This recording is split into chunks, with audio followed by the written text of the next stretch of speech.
Jaya Radha Madhava Kunja Bihari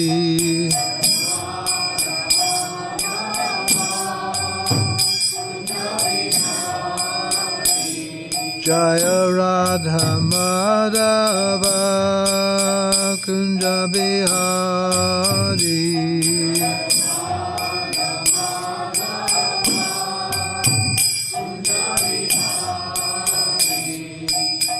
Gopijana Vallabha Girivardhari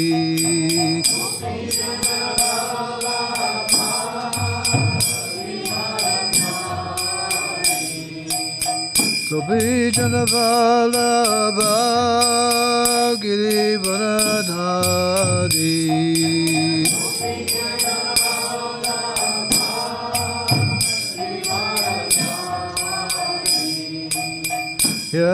Yasodanandana Vrajajanaranjana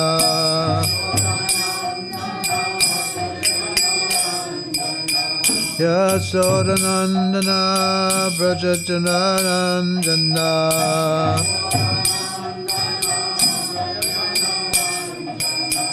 Jamunatira Vanachadi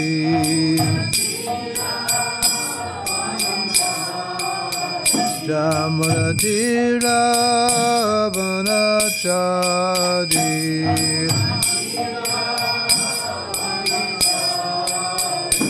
Jaya Radha Madhava Kunja Bihari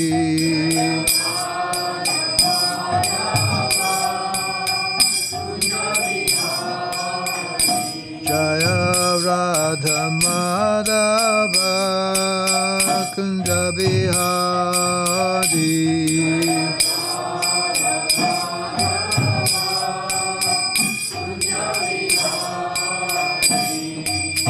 Hare Krishna Hare Krishna Krishna Krishna Hare Hare Hare Rama Hare Rama Rama Rama Hare Hare Hare Krishna Hare Krishna Krishna Krishna Hare Hare Hare Rama Hare Rama Rama Rama Hare Hare Hare Krishna Hare Krishna Krishna Krishna Hare Hare Hare Rama Hare Rama Rama Rama Hare Hare Hare Krishna Hare Krishna Krishna Krishna Hare Hare Hare Rama Hare Rama Rama Rama Hare Hare Jaya Radha Madhava Kunja Bihari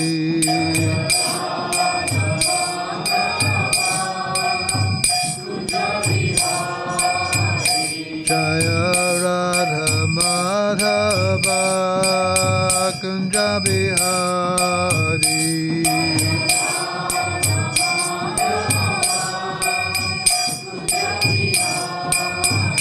Jaya Radha Madhava Kunja Bihari Madhava Kunja Bihari Namo Om Vishnu Padaya Krishna Prasthaya Bhutale Srimati Bhaktivedanta Swaminiti Namane Namaste Saraswati Deve Gaurvani Pracharne Nivishesha Sundivadi Pashatya Desatarne. Sing it out to them. Om Agyanatimirandasya Gananjana Shalakaya Chakshulunimitam Dena Tasmai Shri Gurave Namaha. So, I'd like to read from the Bhagavad Gita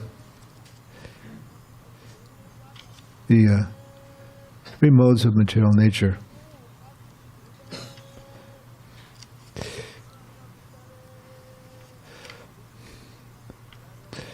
This is chapter 14.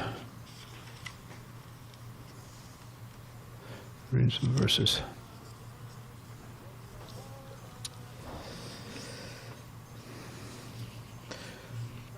The Supreme Personality of Godhead said, "Again I shall declare to you this supreme wisdom, the best of all knowledge, knowing which all the sages have attained the supreme perfection.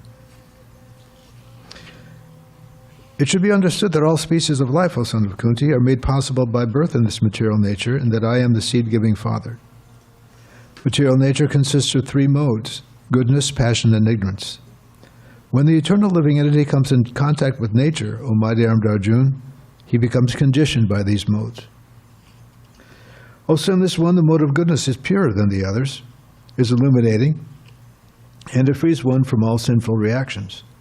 Those situated in that mode become conditioned by a sense of happiness and knowledge. The mode of passion is born of unlimited desires and longings, O son of Kunti, and because of this, the living entity is bound to material fruitive actions.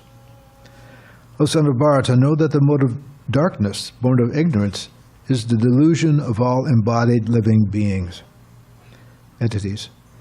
The results of this mode are madness, indolence, and sleep, which bind the conditioned soul. O son of Bharata, the mode of goodness conditions one to happiness, passion conditions one to fruitive action, and ignorance, covering one's knowledge, binds one to madness. Sometimes the mode of goodness becomes prominent, defeating the modes of passion and ignorance, O son of Bharata. Sometimes the mode of passion defeats goodness and ignorance, and at other times, ignorance defeats goodness and passion. In this way, there is always competition for supremacy.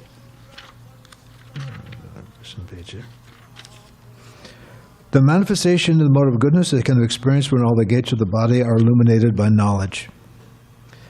O chief of the Bharatas, when there's an increase in the mode of passion, the symptoms of great attachment, fruitive activity, intense endeavor, and uncontrollable desire and hankering develop. When there's an increase in the mode of ignorance, O son of Kunti, darkness, inertia, madness, and delusion are manifested.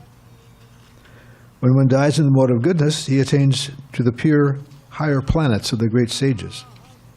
One who dies in the mode of passion takes birth among those who are engaged in fruitive activities. And one who dies in the mode of ignorance, he takes birth in the animal kingdom. The results of past action is pure and is said to be in the mode of goodness, but action done in the mode of passion results in misery. And action performed in the mode of ignorance results in foolishness. From the mode of goodness, real knowledge develops. From the mode of passion, greed develops. And from the mode of ignorance, develop foolishness, madness, and delusion. And it goes on and on. I won't read the whole chapter. So, these three modes of nature are controlling everyone, from the top to the bottom. From Lord Brahma down to insignificant ants and microbes and everything. We're all controlled by these modes of nature. In our original state, we are engaged in activities of glorifying and serving and loving the Supreme Person in that spiritual world where we once were. But we have fallen into this material world because we want to enjoy separately.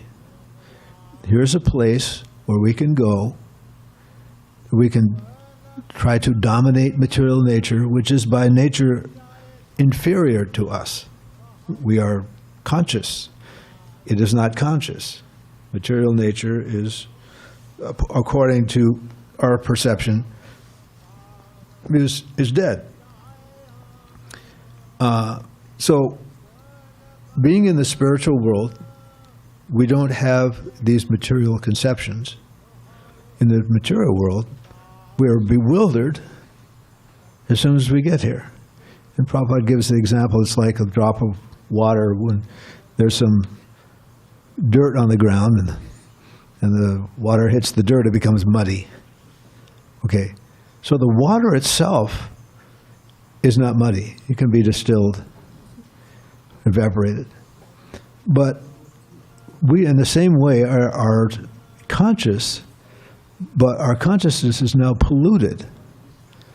We think that we're situated in this body, in this world, and we consider this to be ourself, right? And we don't have a active relationship with the Supreme Person anymore. So we're thinking that we're independent and we are doing what it is we came here to do, which is to try to dominate material nature. But here's the problem. We are extremely small. Our size of our self is subatomic. And we are covered by a material body which is thousands and millions of times bigger than ourself. Okay, so we are immersed in an atmosphere where we forget all about who we are and what we're supposed to do. And instead, it's just like in a stage production, right? We're playing this masquerade game. Okay? So every living entity in this world is identifying himself with the body that he has, right? So a dog is thinking, I'm a dog. And when he wants to make a sound, it comes out bark. And similarly, different living entities have different, ways of communicating and vibrating and whatever, okay? But they're all thinking, this is me. And so this whole material world is governed by three modes of nature. And it's evident, but in the Bhagavad Gita, Krishna is speaking to Arjuna, explaining basically in human society, but the animal societies are also filled with living beings like us. They just have a different body. It's not that animals have no soul. The animal has a soul, that's what makes it alive. And there are other living entities like trees and other things that also have a soul that makes them alive. When there's no soul in it, the tree turns brown and it dies and deteriorates. So when we come to this material world, we get a new identity. It's like somebody's a spy, right? You get a new identity. They learn who they're supposed to be, went to this college, or whatever it is they do. They get a new identity. So when you die, okay, then you hand in your identity card, and then you were taken to a new life and start over again. And we've been through all the different species of life. We've been there and we've done that. There are three modes of nature: goodness, passion, and ignorance. So there are different species of life. And some species of life, all the animals are more or less in the mode of ignorance. But you can't say that the life of a tiger and the life of a cow are the same. There's more the mode of goodness in the cow and more the mode of passion in the tiger. And so on and so on. So there's three modes of nature. If you combine them in different ways, it comes out to 8,400,000 different species. It's hard to even comprehend that there are so many different species of life. Now, they're not all on this planet either. Every planet that's out there in the sky or below us has living beings with different kinds of bodies. Okay? There is no such thing as extinction. Okay?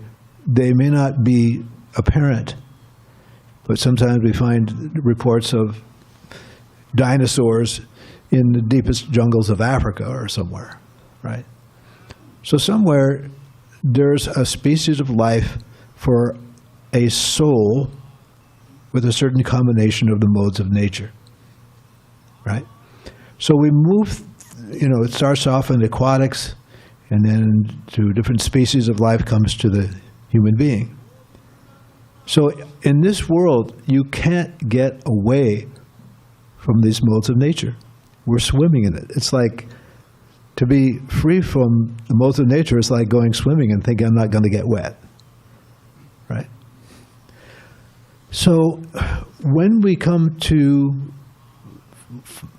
or come in contact with someone who is a devotee of Krishna, then we get the opportunity. Now, animals don't have this opportunity, but if you feed an animal prasadam, he can get a human life.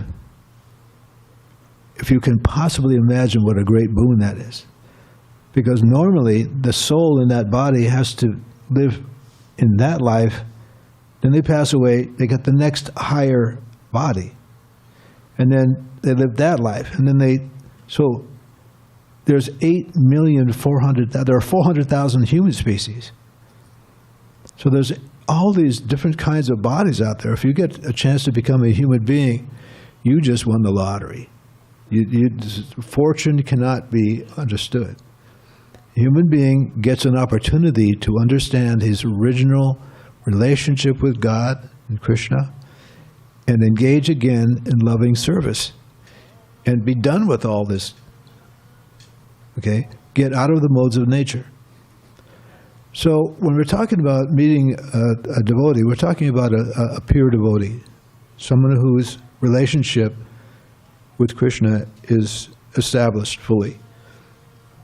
And by the great fortune, Lord Chaitanya Mahaprabhu came in our disciplic succession, and from Lord Chaitanya through this line, His Divine Grace, Srila HG Bhaktivedanta Swami, the guru of the Hare Krishna movement, has spread Krishna consciousness to the Western world, where mostly this idea is not on the table. It's not understood. And especially in the countries in the West where the mode of passion is very strong. Okay, so the pure devotee can help you reestablish your relationship with Krishna. But how to get there from here, that's what Krishna consciousness movement is all about. That's why we have this association. Just like if you want to get a degree in college, if you go to a bar and hang out at the bar, it'll probably take you a little longer. I'm not saying someone can't get a degree, but the atmosphere there is heavily in the mode of ignorance, right? The senses are dull, the lights are down. It's not like walking into Kmart or Walmart. It's always dark, and people drinking things that dull their senses, and so on and so on. Okay, so that's mode of ignorance.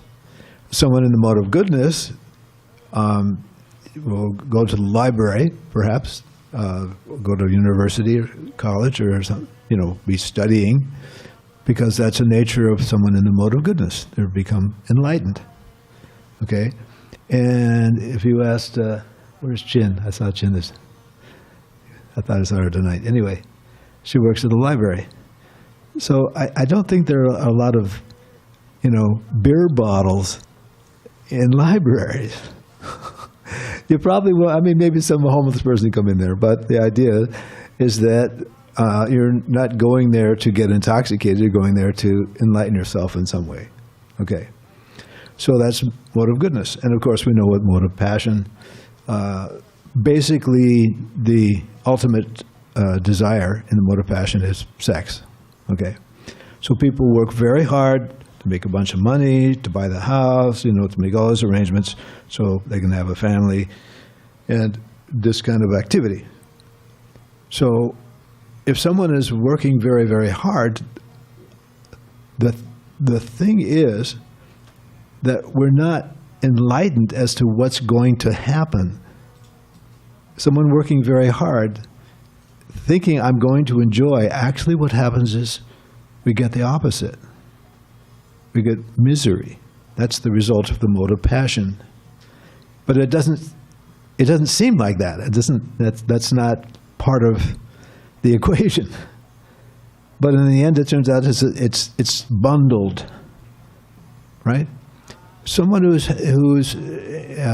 very strong desire to enjoy, especially in the sex life, there's always the result is that there's a lot of friction in the relationship, and we don't think that's going to happen, but that's exactly what happens. Okay. There was when I grew up, there was one very lovely young lady, and her parents fought so much she had to go sleep over at friend's house because there's so much fighting going on between her parents. So you can imagine what's going on. This, someone's got the trophy wife, right? And they're doing the thing, but the result is that there's quarreling. It's bundled, it's part of the deal. So in the modes of nature, there are consequences. And Krishna was explaining. So even the mode of goodness. You have a feeling of, I'm Brahmin, especially you go to India, the guy's pulling the rickshaw, he's got the Brahmin thread, he's a Brahmin, right? Because he's born in a Brahmin family. He's not acting like a Brahmin, but, Brahman's the head of society. So he's got a lot of, prestige like that. So that's, the downside of being the mode of goodness. But among the three, the mode of goodness is purifying. So that's very good. So in Krishna consciousness, we are utilizing everything for the service of Krishna. If you want to have a family, that's allowed. Now in the other yoga systems, the meditation, it's not. Okay? In the actual system of meditation, the Ashtanga yoga system, it's complete celibacy. Okay? So Krishna consciousness is so powerful that you can have a family. Be Krishna conscious in your family. And we have many wonderful examples in our community of devotees and devotee families. There's nothing wrong with it. Srila Prabhupada was a householder. Srila Bhakti Vinod Thakur, whose son became a pure devotee and guru of Srila Prabhupada, was a householder. Okay? So Krishna consciousness means to use everything in the service of Krishna. Okay? If you have money, you can use it in the service of Krishna. Whatever you're doing, you can use it to serve Krishna. Okay? So we're not negating, we're not saying, well, unless you're become a monk or live in a temple that somehow or other, you're second class or something like that. Srila Prabhupada actually did not live in the ashram. Srila Prabhupada was the householder. He was married by the time he met Srila Bhaktisiddhanta. He had just gotten married. So he didn't live in a temple, but he was a pure devotee. So we all have the opportunity by coming to the temple, worshiping Krishna at home, chanting Hare Krishna. We are aspiring devotees. Okay. As I recall, when we first joined, we'd think that, I'm a devotee. Well, okay, but there are different kinds of devotees, right? Different levels of consciousness, right? So a lot of times we join the temple and they think, I've arrived. I'm a pure devotee. The pure devotee syndrome, if you know what I'm talking about. So depending on where we are doing devotional service which is mixed with three modes. Okay. So we have some material desire in mind. We're serving Krishna, we're doing something for Krishna, but we're hoping to get something maybe out of it, right? Maybe some economic development, you make some money, whatever, or get out of some difficult situation, when someone's distressed, right? We go to God and ask, help me. Even the most atheistic person, when he gets in very serious danger, oh God, help me. right? Well, the rest of the time is, is you care for God. But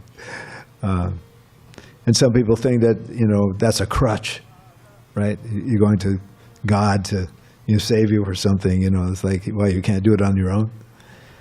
Actually, we can't do anything on our own. We are, as souls, we can only think, feel, and will. Everything else is done by material nature.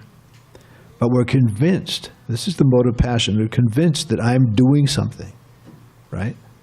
I'm doing this, I'm doing that, and therefore I get this result. This is the mode of passion, the fruitive desire.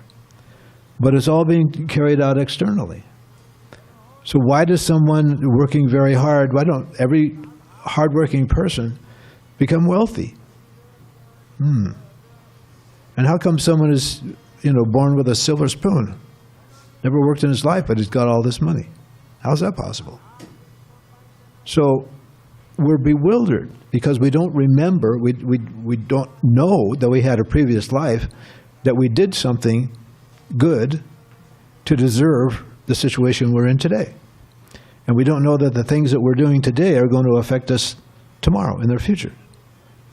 It is said that one is the architect of his own future. So we're experiencing today what position we deserve. And even someone who says, I don't believe that, but we have these kinds of sayings like, what did I do to deserve this? Kind of like the Santa Claus, did you get what you wanted? Were you good? Okay. So we kind of intrinsically know that what goes around comes around, right? We do things and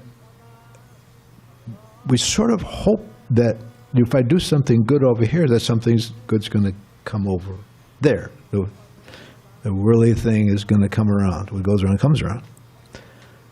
So that's the effect of the material nature, is that it's not there to educate us except in an indirect way, like this school of hard knocks, right? You have to go to school, you have to understand things, and you have to accept, okay? We're rebellious. That's why we're here. We're rebelled against God. So we're trying to be independent, right? Do it myself, do it yourself. DIY, very popular. Ask me how I know. But in spiritual life, that's not how it is, okay? Actually, we are all completely dependent on the arrangement of nature, ultimately the control of Lord Krishna, okay? I'm a professional piano tuner. That's what I do for a living. Okay, but if I'm actually thinking properly, back in my Christian days, we used to do the sign of the cross, right? You go like this. And I actually pray that, even though I know how to do this well, I'm hoping that I can do it right, because actually we're not doing anything. We're bewildered and thinking that we're doing something because we're watching our body doing this and that, the other thing, and so we think, I'm doing it. Okay, but actually, we are the witness. We're sitting in the heart, and everything is going on around us, but we're bewildered because of the strong desire in the mode of passion. We want to accomplish something. We want to become something, right?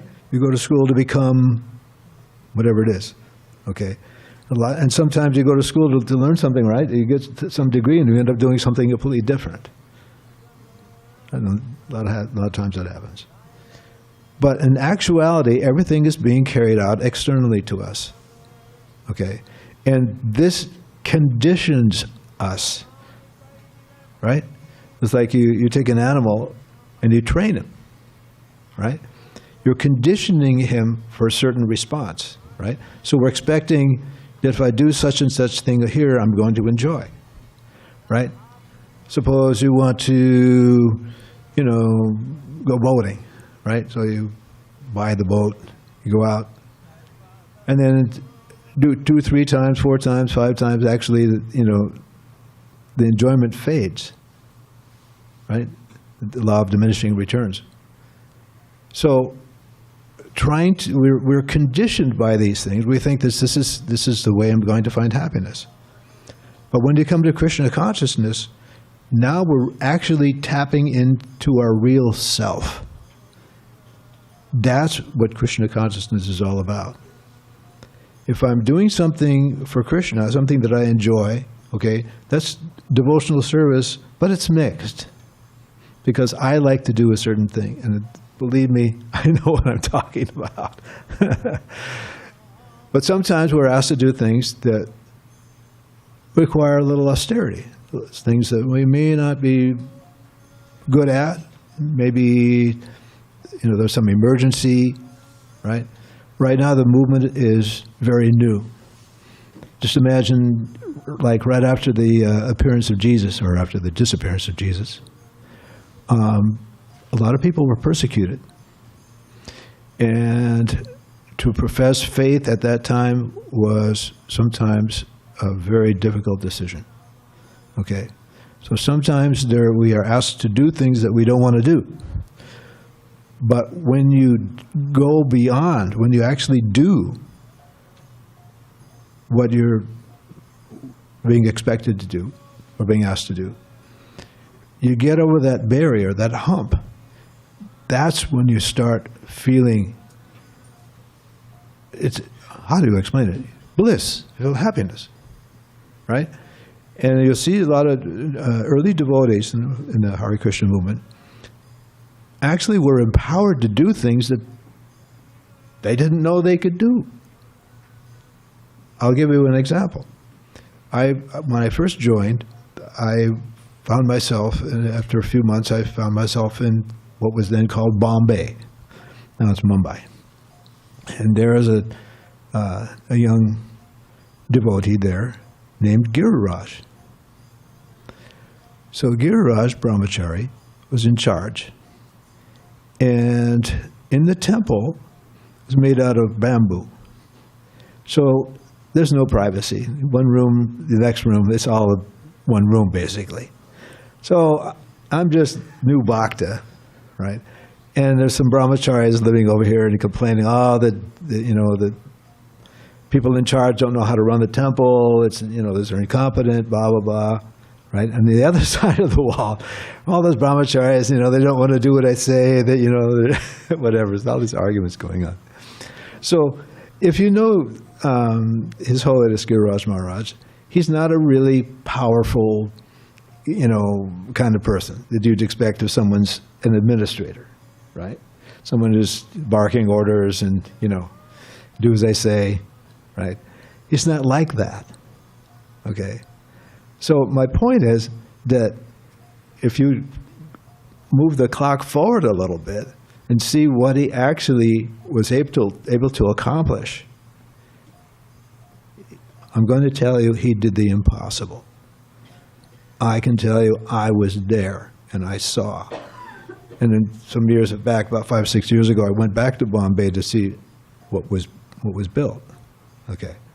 So he was empowered by Srila Prabhupada and Krishna to build that temple. And similarly, other devotees, someone says, you should go start a magazine. Didn't know anything about magazines other than to read one. Okay, so a devotee can be empowered by Krishna to do things that didn't imagine they could do. And the early devotees, and this is the thing, when you perform austerity and you do things that you really don't want to do, then Krishna blesses you. And you feel ecstatic. Okay, so this is getting a little more advanced by actually realizing that Krishna can empower us to do practically anything.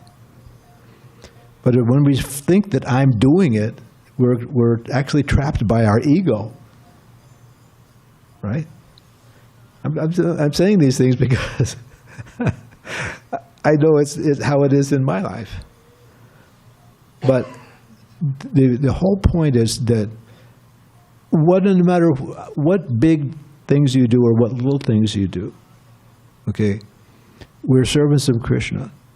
Even if you wash the floor, sweep the floor, whatever you might do, Krishna is accepting that. Krishna says, if you offer me a little water, a little fruit, the leaf, if offered in devotion, I will accept it.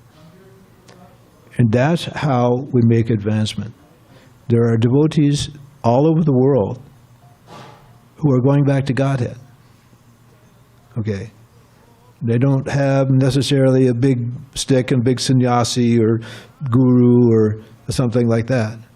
Just, housewife. Just someone. There was a devotee that used to live in the temple. His name was Bhakta Irving. Anybody remember Bhakta Irving? Okay, Bhakta Irving. Okay. In terms of material estimation, a very unusual person. I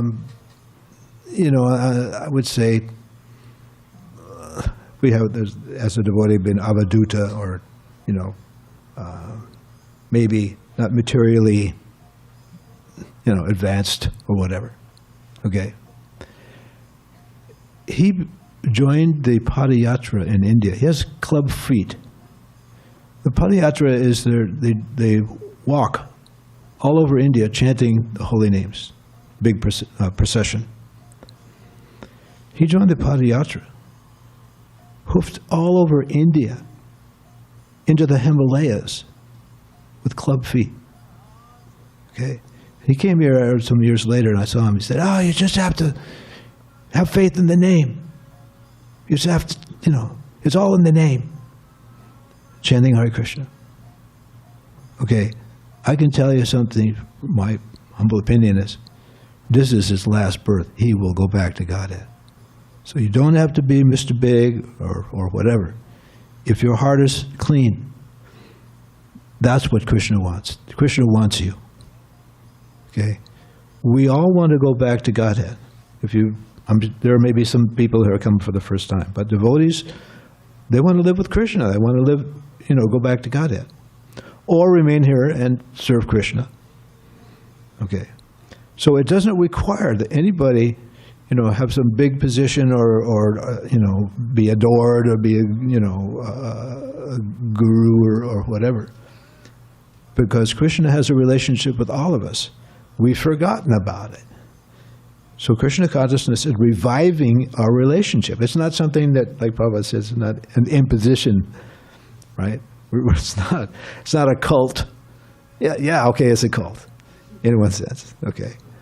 But it's not like we're brainwashing people or forcing somebody or something artificial that, not at all.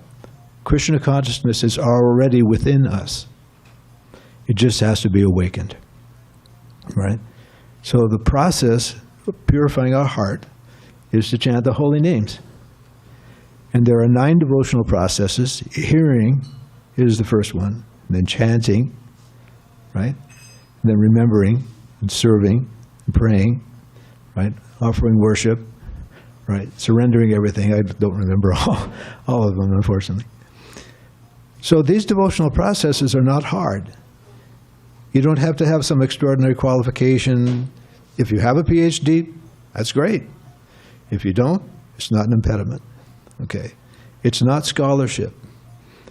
It's purification. We have these books. You can become a scholar. That's very good. Study Krishna's words.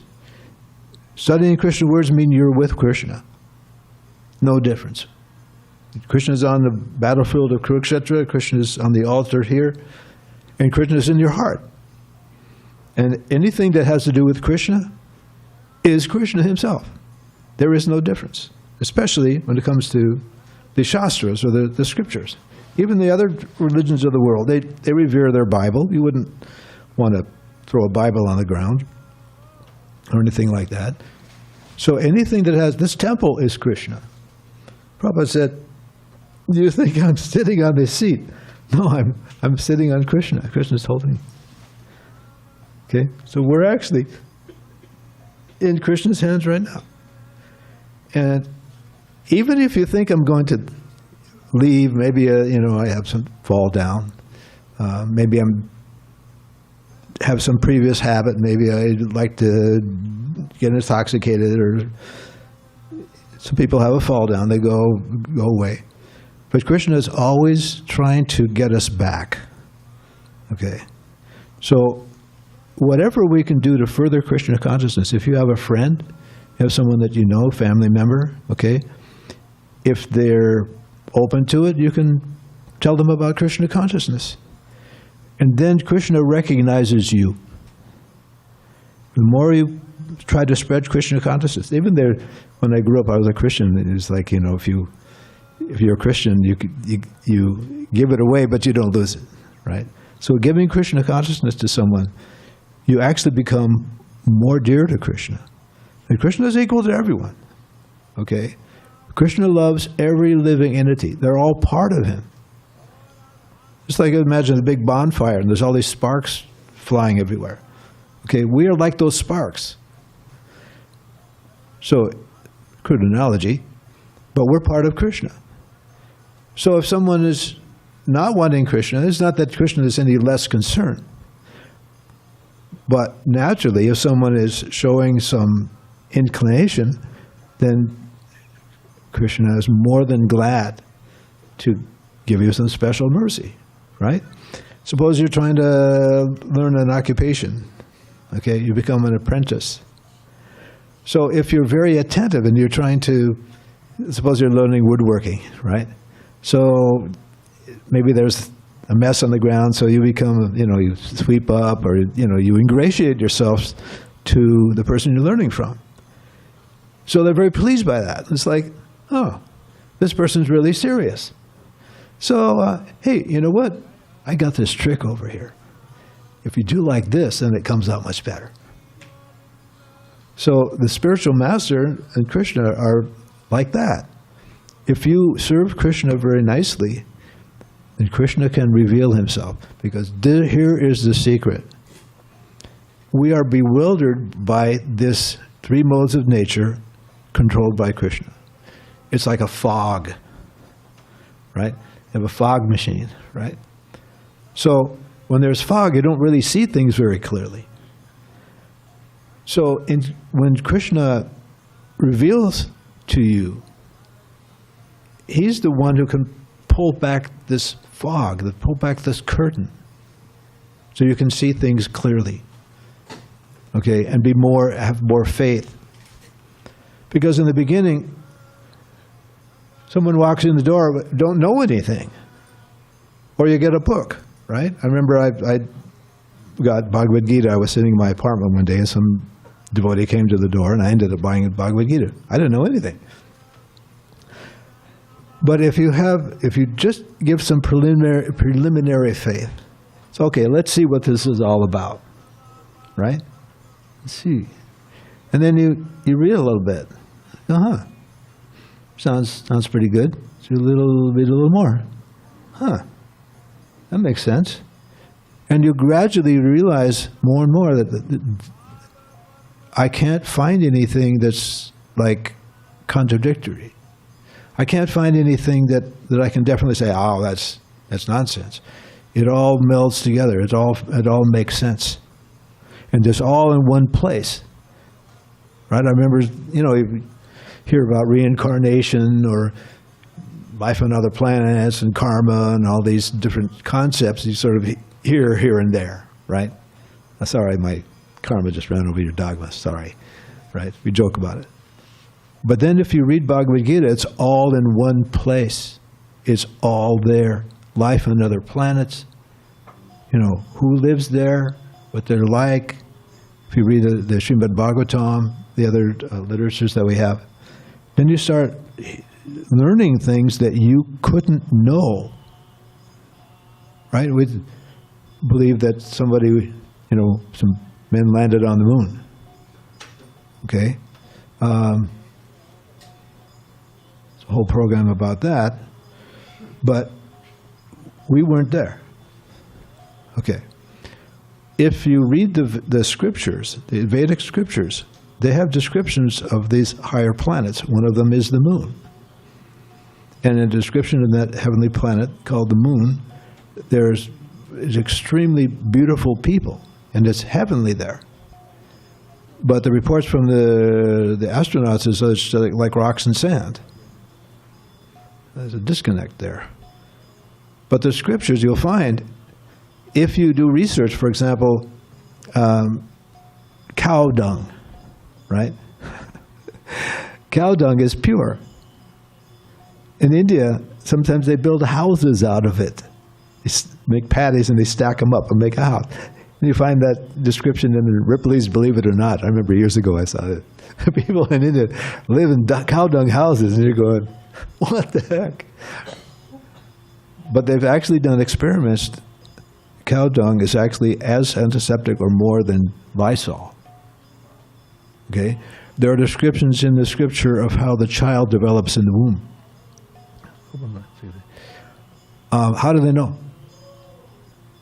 Descriptions down to how many days, and that after this point, this change makes place, and at this point, this change makes place. They didn't have those MRI machines or whatever this is, scanners, 5,000 years ago.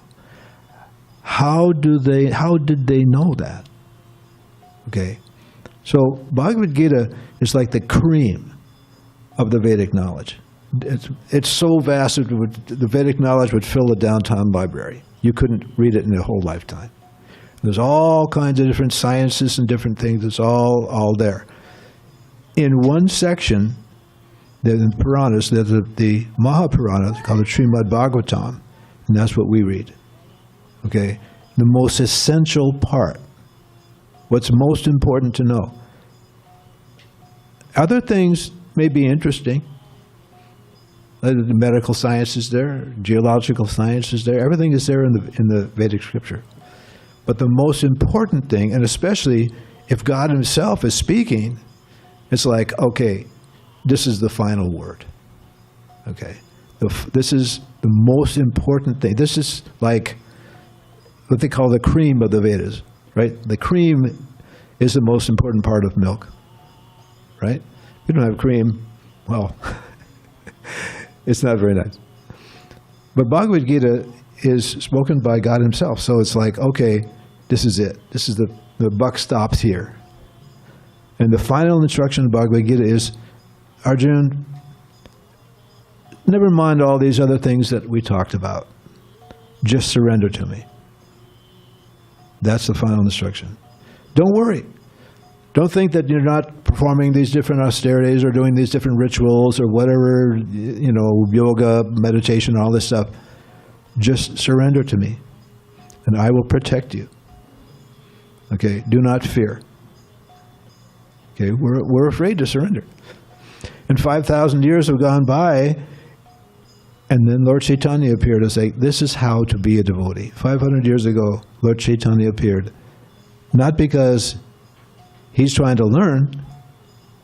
It's like the teacher's writing on the board. He's not learning ABC. He's teaching it. So Lord Chaitanya took the position of a devotee to show us how to be a devotee of Krishna. And he inaugurated the chanting of the Hare Krishna mantra in this age. This is the prescribed method. By chanting the holy names of Krishna, you will revive your original Krishna consciousness. Your consciousness will be cleansed, and you will return back to Godhead. It couldn't be easier. Because in this age there's so many problems, he's made it very easy. But he even said in his Shastika, how was it? Lord Chaitanya's prayer, did I call it Shastika? Said, I am so unfortunate, I have no taste for the holy names. Okay, now he's saying that, but that's our position. We're chanting Hare Krishna, we have to chant 16 rounds, and sometimes it's difficult because we're conditioned. But nevertheless, we keep going, and in the end, all of us will go back to Godhead. Everyone sitting here will very soon be going back to Godhead. And the Prophet says that even you'll be dragged. There were two guys, Jagai and Madai, the most sinful men who ever walked the earth. and they were delivered. Lord Chaitanya forgave them. Okay. So we're all Jagais and Madhais in this age. We all do all kinds of bad things. But by chanting Hare Krishna, you can't commit more sins than the chanting of Hare Krishna could rectify. But don't take advantage. Don't chant Hare Krishna with the idea tomorrow I'll do whatever I want. No. Yeah. So is there any questions or comments or rebuttals or anything? I went a little over, so. Hare Krishna. Oh, bless you, Srila Prabhupada. Thank you. Thank you so much. Haribol.